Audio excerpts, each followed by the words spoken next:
Me di cuenta que si uno no conoce su fe, otro se la roba. Cuando llegan los evangélicos a su casa a tocar la puerta, esos evangélicos, le aseguro que en otro momento, la gran mayoría fueron católicos. ¿Y por qué están ahí? Porque alguien les robó la fe, porque no la conocía. Entonces hoy en día, ¿por qué a la gente se le roba la fe? Porque no la conoce. El católico hoy en día normalmente no le gusta leer el catecismo de la Iglesia Católica. No conocemos el catecismo. Y es el manual de doctrina básico. Ahí es donde está lo que sí debemos creer y lo que no debemos creer. Ahí está. Puntico por punto y cosa facilita y nos lleva hasta la Biblia. Esto sí, esto no, porque la Biblia dice tal cosa. El catecismo dice así. Y el católico normalmente no conoce el catecismo.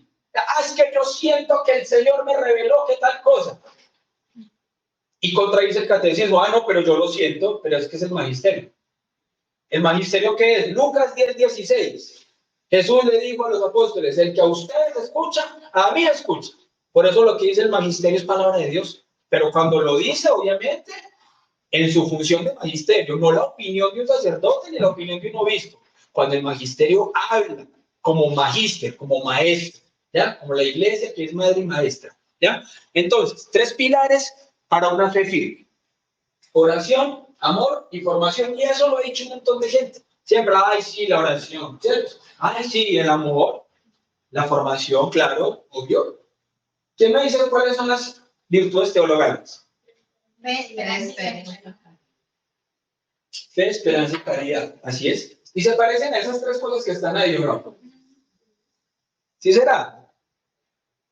La oración, el amor y la formación. ¿Será que tendrán algo que ver con la fe, la esperanza y la caridad? La oración, Mateo 23:41. Velad y orad para que no caigas en tentación. Ahí está la fe. ¿Ya? La fe es la forma en la que nosotros nos comunicamos con Dios. Y necesitamos una fe muy firme. ¿Ya? Pero tampoco podemos declinar o sentirnos mal el día que no hicimos una oración, porque fíjense, los mismos 3 que el Señor se llevó a la transfiguración, a Juan, a Pedro y a Santiago. ¿Qué pasó? Velen, oren, se quedaron dormidos. ¿Ya? Los 3 que el Señor escogió se quedaron dormidos. ¿Ya? El primer papa lo negó 3 veces. Hágame eso. ¿Ya? Entonces, aunque muchas veces podamos ser débiles, no quiere decir que no podamos fortalecernos. Velar y orar para que no caigas en tentación. Entonces debemos fortalecer la fe. Si ustedes, ya, miren, por ejemplo, el micrófono mío, ya se le cae una patica y por eso tiene cinta, ¿cierto? Pero ¿qué es lo que pasa? Que cuando hay algo que es un trípode, ¿qué pasa si se le cae una patica? Se cae el todo, ¿sí o no? Y resulta que la Iglesia Católica funciona como un trípode. ¿Saben eso? La Iglesia Católica funciona como un trípode, porque nuestro depósito de la fe es Biblia, tradición y magisterio. Ese es el trípode que nosotros llamamos depósito de la fe, ¿ya? Porque la santa tradición es la palabra de Dios escrita y la palabra de Dios oral, ¿ya? Esa es la santa tradición, la palabra de Dios escrita y la palabra de Dios oral, pero interpretada por el magisterio.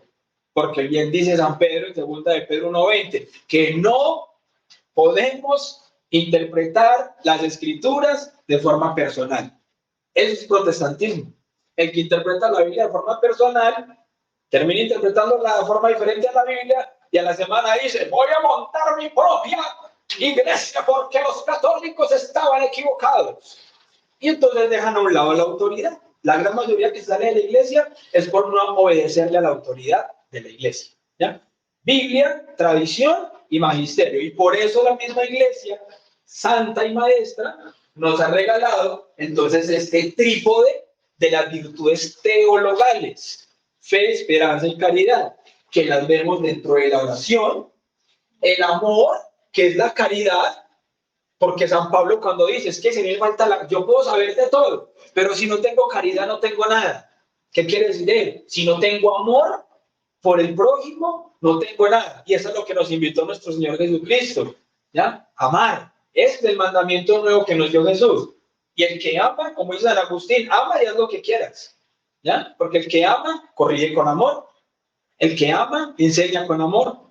El que ama, transmite con amor. Y la formación, dice Primera de Pedro, nuestro primer papa.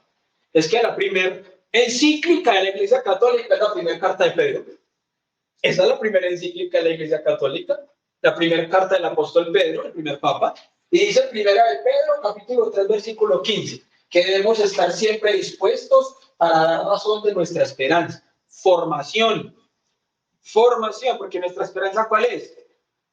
La salvación, ¿ya? Pero cuando Jesús nos dice que Él ha venido para que todos los hombres ¿qué? Se salven, ¿y qué más dice? Exacto, no solamente dice que se salven, lo que pasa es que a veces nos quedamos nada más ahí. Él vino para que todos se salven y lleguen al conocimiento de la verdad. Entonces ahí está nuestra esperanza de la salvación. Desde la formación, si no conocemos nuestra fe, nos la quitan. ¿Ya? Nadie ama lo que no conoce. Nadie ama lo que no conoce. Entonces, si cualquiera de estas se nos cae, vamos a tener una fe débil. ¿Ya? Vamos a tener una fe débil. El que ama mucho y sabe mucho, pero nunca ora. ¿Qué comunicación tiene con Dios? Decía un sacerdote hace tiempos en Argentina que un apologista o un cristiano que no ora es simplemente un conferencista que habla bien de Dios, pero no tiene una relación con Dios. Entonces, oración, ¿cierto? No se nos puede caer la oración. Ahora, yo oro mucho y sé mucho, pero no amo. Entonces soy un fariseo, porque los fariseos sabían mucho, pero a todo el mundo lo iban condenando porque yo sí soy el bueno. El que ama no anda condenando y señalando ni buscando a todo el mundo. ¿Sí o no? Entonces, amor, la caridad. Si yo voy a enseñar con caridad, entonces sí, que tampoco debe caer. Ahora, yo oro mucho todo el día y amo mucho, pero no sé nada. No conozco mi fe. Claro, yo puedo amar mucho a Diosito, pero tengo un Dios a mi manera. Porque si yo no conozco a Dios a la manera de Dios, termino como el católico que dice, es que yo creo en Dios a mi manera. La mejor manera de no ser católico es tener un Dios a mi manera, es ser católico a mi manera y no a la manera de Dios. Y la manera de Dios es vivir la fe como Él nos la dejó. Mateo 16, 18. Y a ti te digo que tú eres Pedro, y sobre esta piedra edificaré mi iglesia. ¿Cuántas? Una sola. Mi iglesia. Y a ti te daré las llaves del reino de los cielos. Lo que antes en el cielo queda atado en la tierra, y lo que antes en la tierra queda desatado en el cielo. A Pedro le dio la autoridad al Papa. Entonces nosotros muchas veces queremos ser más papas que el Papa y corregir al Papa y corregir a los obispos, ¿ya? Corregir al magisterio, porque es que yo siento que Dios me dice que esto es así. Eso es soberbia espiritual, es peor que la soberbia del mundo, porque la soberbia espiritual es creerme más santo que los demás, creer que yo ya me convertí y no necesito conversión, y los otros sí, pero yo no. Eso es fariseísmo también. Entonces fíjense que estas tres tienen que ir de la mano. Y cuando yo identifico en cuál estoy como más quedadito, entonces tengo que empezar a darle más importancia. Yo ya sé que soy muy bueno orando, pero me falta un poquito de formación, listo, entonces vamos a empezar a leer un poquito más. No me gusta casi leer, hay muchos canales hoy en día en YouTube gratis de formación católica. Mira, hago la cuña publicitaria, enfoca tu fe. Ahí está mi canal también, nosotros ahí damos muchas veces eso, formación. Hace poquito dimos una charla sobre los mandamientos. Que a mí me encantó hacer esa charla porque es que el primero que termina formado, cuando preparo una charla soy yo mismo. Yo no sabía que no eran solamente 10 mandamientos. ¿Sabían eso? Dios tiene mandamientos desde antes del mundo ser mundo. Dios le dio el primer mandamiento implícito a los ángeles, ¿ya? Porque les dijo que debían servir a los hombres. ¿Y qué hizo el demonio? No servir, ¿cierto? Fue el primero en desobedecer un mandato de Dios. Ahí es el primer mandamiento. Y era un mandamiento moral y teológico. Y tiene todo el sentido. Y hoy en día también tenemos mandatos de la iglesia. Y si Jesús dijo, al que usted escucha, a mí escucha, pues debemos ser obedientes con la iglesia. ¿Ya? El hecho que nosotros digamos que, claro, en los 10 mandamientos está lo que nosotros podemos tener como pecados mortales, no quiere decir que lo otro no puedan ser equivocaciones y que nos puedan estar llevando a cosas graves dentro de nuestra propia vida espiritual, ¿cierto? Bien. Entonces, como conclusión, no basta con tener fe, hay que conocerla para poderla compartir, ¿sí o no? Yo sí les abro la puerta a los testigos de Jehová. Ay, yo no les abro porque es que qué pereza y no sé qué. No sé. Se está perdiendo usted la oportunidad de rescatar una almita que quizás ya fue católica y terminó ahí en esa secta. Porque normalmente llegan de a dos. Normalmente llegan de a dos. El que habla es el que ya tiene experiencia, pero normalmente el que está calladito, calladito, casi siempre es el católico que hace poquitico entró a la secta y está viendo cómo es que hay que hacer. Yo normalmente cuando llegan, yo le voy hablando, yo sé que a este no le va a convencer, pero le estoy hablando a este acá. Eso es lo que yo normalmente hago. Pero hay que hacerlo con caridad, con amor, ¿ya? Y lo primero es, venga, la sola escritura. Ese es el talón de Aquiles de todo el protestantismo de la secta, la sola escritura. ¿Qué es la sola escritura? Que para ellos es solo la Biblia. ¿Sí o no? ¿Han escuchado? ¿En dónde dice la Biblia que tal cosa? ¿Dónde dice la Biblia que tal otra? Esa es la favorita de ellos. Y cuando uno se las devuelve, no saben qué hacer. ¿Y sabe cómo se las devuelve uno? ¿Dónde dice la Biblia? Que solamente la Biblia. Si es lo más importante para ustedes, ¿dónde dice eso? ¿Dónde dice la Biblia que solamente importa o yo debo creer lo que diga la Biblia? No lo dice. No lo va a encontrar, porque eso no es doctrina de Jesucristo. Entonces, cuando uno se las devuelve, ¿dónde dice la Biblia eso? Solo la Biblia, y no lo encuentran, empiezan a dar todas las vueltas que usted quiera, pero no van a dar respuesta. Y si esa personita que está ahí empieza a caer en cuenta de eso, eso ya es una pequeña semillita de amor que usted le sembró a esa persona. Y un acto de caridad, recuerden que los actos de misericordia, hay uno que también es el espiritual, es enseñarle al que no sabe, ¿ya? Y eso, de forma implícita, también haberle enseñado a esa personita ahí, así sea en ese momento, es que esa persona ahí no va a decir, vuelvo a la iglesia, ¿no? Le quedó la semillita. Tranquilamente en la casa puede ir a consultar, averiguar si le queda la duda. ¿Listo? Entonces también ahí podemos nosotros hacer un acto de caridad.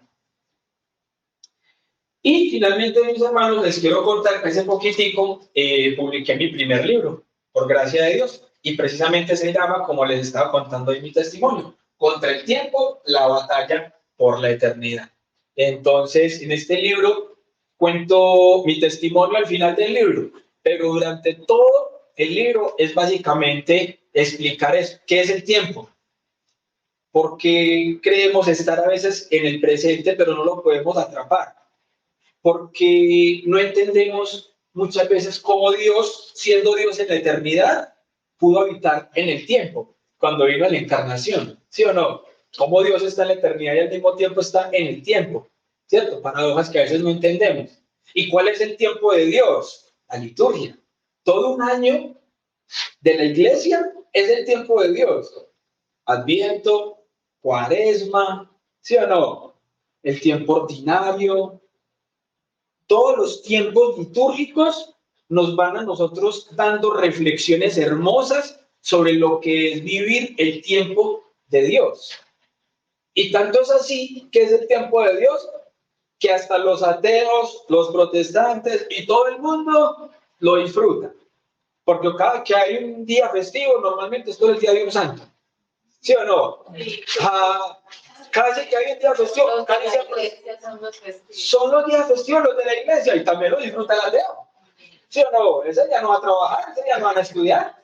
¿Sí o no? Ah, bueno, ¿por qué no son entonces coherentes con su cosmovisión? Ese día más bien van a trabajar. No, porque ese día es de un santo, entonces no va a trabajar. Ah, no los veo haciendo esa. ¿Sí o no? Entonces, en Semana Santa, para ellos es vacaciones. Pero ¿por qué esos días no hay trabajo y estudio? Porque son días de la iglesia, días del Señor, ¿sí o no? Entonces, un año completo es el tiempo de Dios. Entonces, en el libro abordo también lo que es el tiempo de Dios, cómo vivirlo, y también hay un momento muy espiritual y muy bonito que dentro del mismo libro se puede vivir hasta como un retiro espiritual, porque es sanar nuestro tiempo herido. Cómo nosotros volver a ese pasado cuando éramos niños y perdonarnos a nosotros mismos y perdonar a esos que normalmente nos pudieron haber hecho algún daño. porque es que ya es pasado, ya dejó de existir, pero nosotros lo hacemos realidad presente siempre aquí. Entonces hay que aprender a vivir en el presente, ¿ya? Sanando nuestro tiempo herido, pero con los ojos puestos en la eternidad. Entonces el libro es para darnos cuenta que la batalla en realidad no es contra el tiempo, sino que el tiempo termina siendo un aliado y nosotros podemos vivir es en el tiempo luchando por la eternidad. Gracias. Muy bien.